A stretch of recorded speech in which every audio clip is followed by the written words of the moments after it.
This meeting is being recorded. Boom, we on and rocking.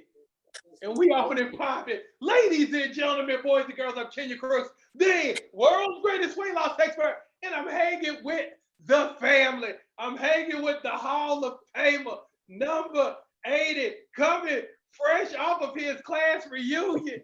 Stop it. Now, how was the class reunion before we get started? Oh, everything was groovy.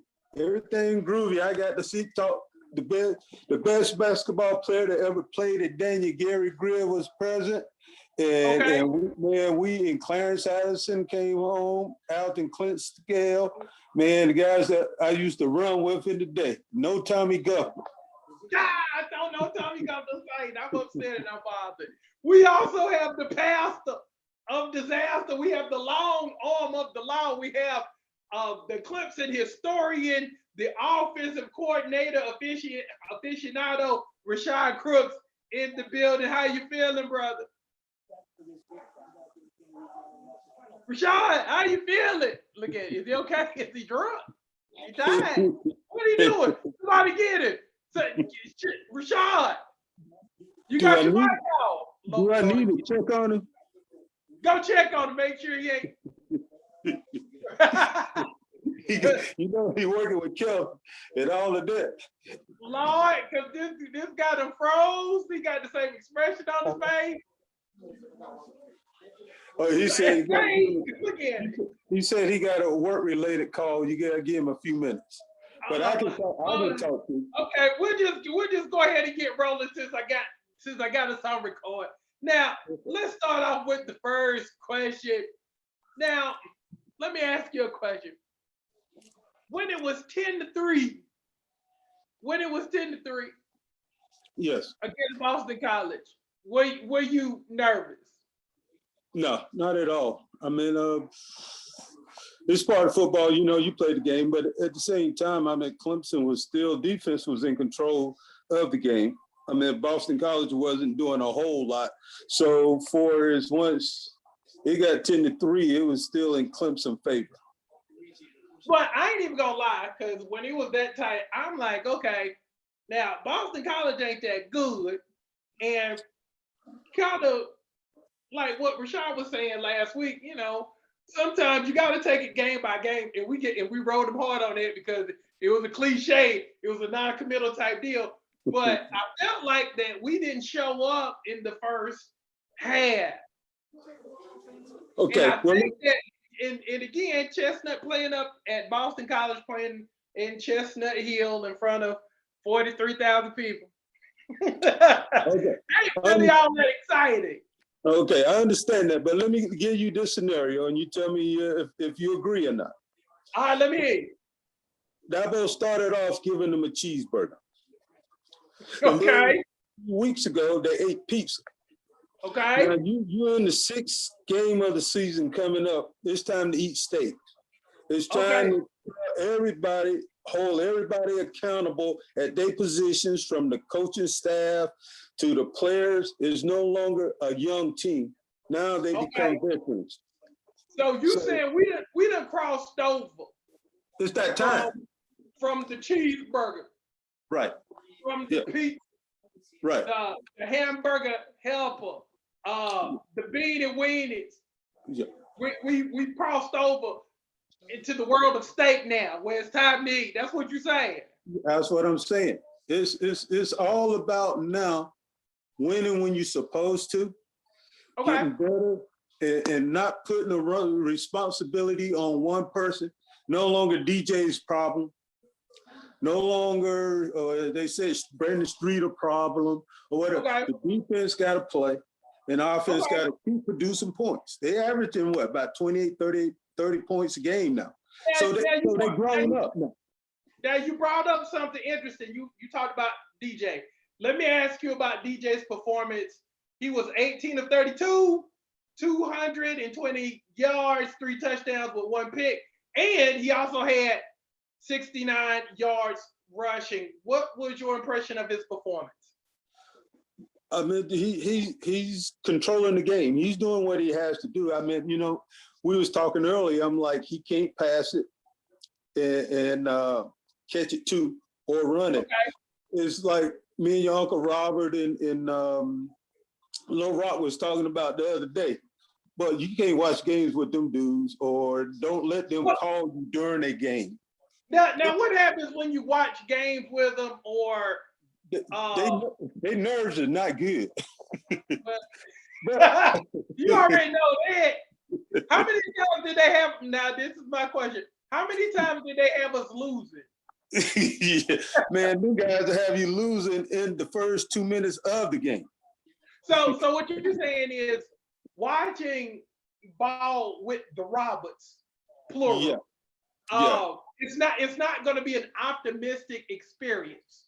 Not at all. I meant from Shipley to DJ to the receivers. And I'm like, man, it's game 6 now. Y'all, they can really play game 6. It got to be something positive that they done. They won 5 games.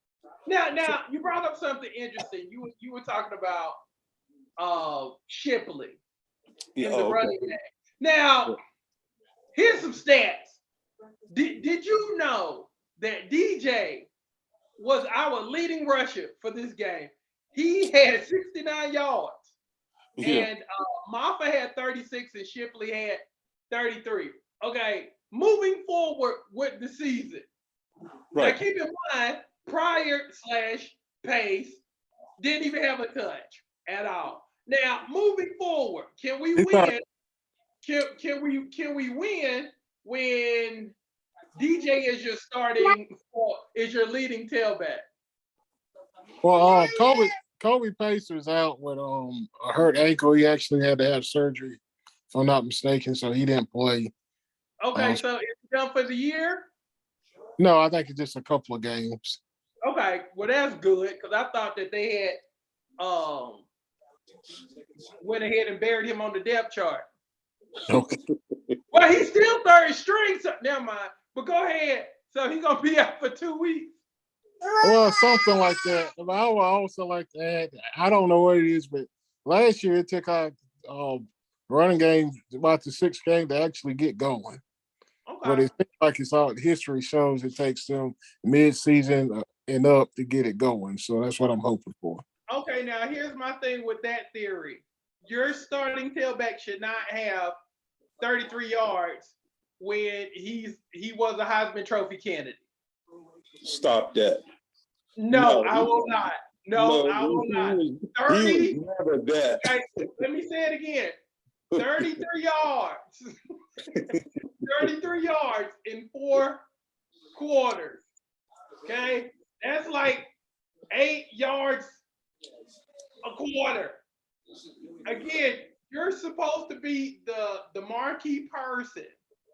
You're supposed to be the top dog. Okay? But you got 33 yards and you're the 3rd leading rusher for this ball game. But my question is, and I already know your answer, should Marvel get more touches? I already know what you're gonna say. Go ahead. Well, my thing is game 6. So the evaluation of him being a star running back is not there. But I know you got to play him and you got to make things happen. Why not put him in the slot? Why not put him in other positions? We've seen him go out for pass attempts. He couldn't catch a cold in Lake Hartwell. I'm just saying. That's not his strength. That's not his forte. But should Maffa be getting more touches doing this? Oh, no doubt. Go ahead, Rashad. I'll let you take that one. Now, look, I like Shipley. I like Maffa. I like Kobe Pace. I know y'all not big fans of Shipley. Now, none of them are on the level of Travis Etienne. They're not on that level, so that's something that we were spoiled by for a few years. But sometimes Clemson fans want the same product as what they had in the past. They're not on that level, but I like them. Like I say, I just hope that the running games get going this week at Florida State. That's what I'm hoping for. Okay, so who do we point the finger at? Is it the running backs or is it the offensive line? What's the problem with our running offense? I say a little bit of both, mainly the offensive line. Okay. What about you, Bob? I say basically it's the play selection that you have them run. You still blaming Dabo. Well, I'm just saying.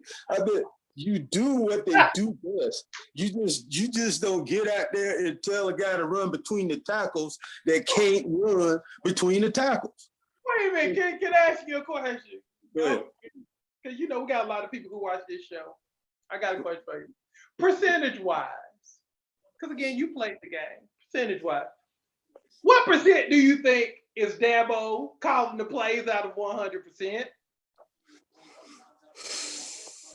I want to say he's calling 63%. Not 63. The first 10 plays is Dabo scripted.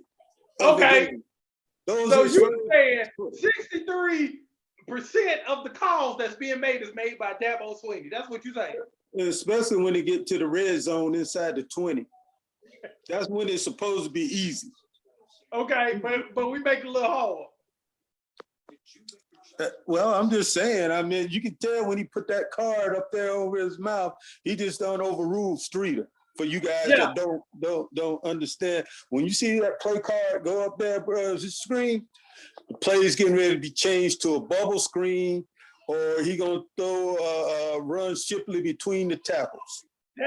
Those are the two plays. That's what you know. Or the tight end screen.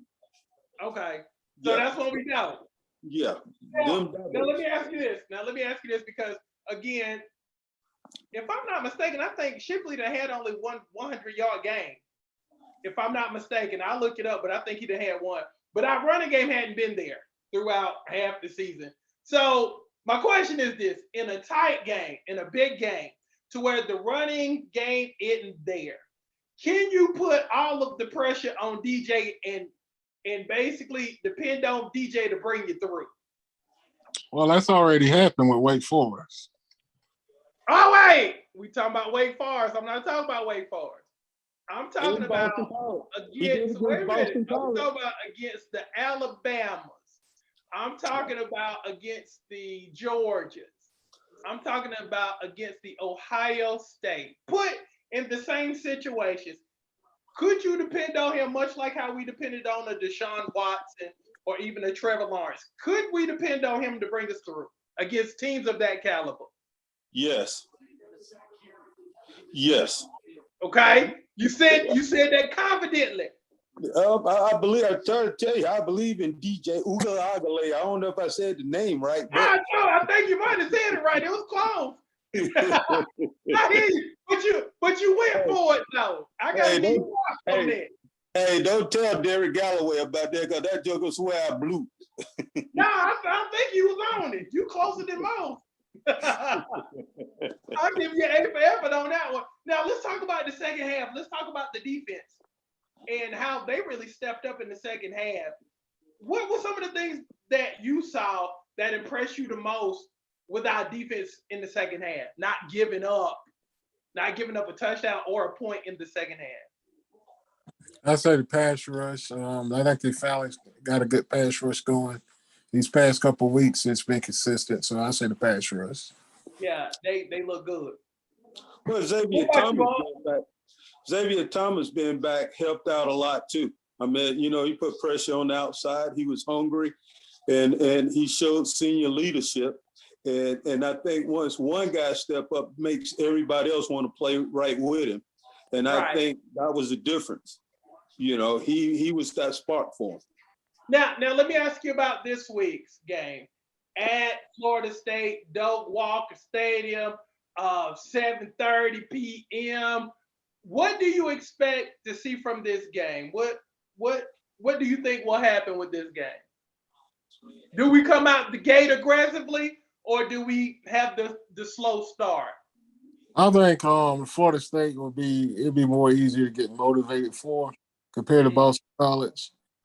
Kenyon, out, you have to answer this question. Okay. Now, the saying is when you play in small crowds like a Boston College, or like if you play at Duke, there's not a lot of excitement. It's hard to get motivated. It's hard. So if you play somewhere like Florida State, even if they're not that talented, it's much more easy to get motivated. Is that true? That's a true statement, but also you also got to watch for this too. Okay, because this is the difference and the separator between a good team and a great team. Okay, if you're a great team, you go ahead and you smash them in the mouth, get the game over with. But, and I think this is going to be interesting for us, if we play to the level of Florida State, that's what I'm looking for to determine how we're going to play when we play against the bigger team. How do we come out? Do we play on their level or do we just blow them out? Because I remember watching the game a couple of years ago when they lost to a team from Jacksonville, Alabama. I don't know if y'all remember this game or not, but the Gamecocks, and matter of fact, they had one of our quarterbacks, Zarek Cooper, that's Uncle Robert's favorite quarterback, came out the game, threw a last second touchdown. And I don't know if y'all remember how Uncle Robert was talking about Zarek Cooper, but he was not a fan. That guy's overrated. I don't even know how this guy got a scholarship. He can't throw a slant. He can't throw a head. I don't even know why this guy even wearing arms. But he was the same guy who went to Doak Walker and defeated him. So I need to find a score. I need to find a score from you. What's going to be the final score of Clemson, Florida State? What's your prediction? 27-17. Do we come out the hole quickly, or is it a slow start? I think it's going to be a fast start for Clemson because now, like I said, you're game 6. Everybody's accountable. Everybody got to be held accountable now. So I'm looking at probably they've been in the 30s, so I'm going to stay in the 30s. It's going to be probably 31-10. Okay. So I'm gonna go out on a limb. I'll say 35-21 us. Wow, Clemson defense gonna give up that many points? Well, they played at Florida State, and again, we still have that same secondary. I mean, let's not catch amnesia now. We still got the same secondary who gave up some points just a few weeks ago to that team called the Wake Forest Demon Deacons, and I hadn't gotten over that. So, yeah. So the next few weeks we have Florida State, Syracuse, which I think is going to be a good game. Notre Dame, that ain't going to be a good game. Why did they make the Notre Dame game a 7:30 game? Well, you know, NBC, I think it's going to be on NBC, so they basically schedule when they want to. Remind you that game went overtime. So, Alabama and Georgia get first priority at 3:30. Okay, I got you. I'm just saying. I got you. Well, fellas, thanks for hanging out with me. And again, for those who are watching on YouTube, on Facebook, thank y'all for hanging out with us. And again, we'll be back at this thing next week. So y'all be good. Have a great evening. Uncle Ed, take us out with your saying. That's what's up.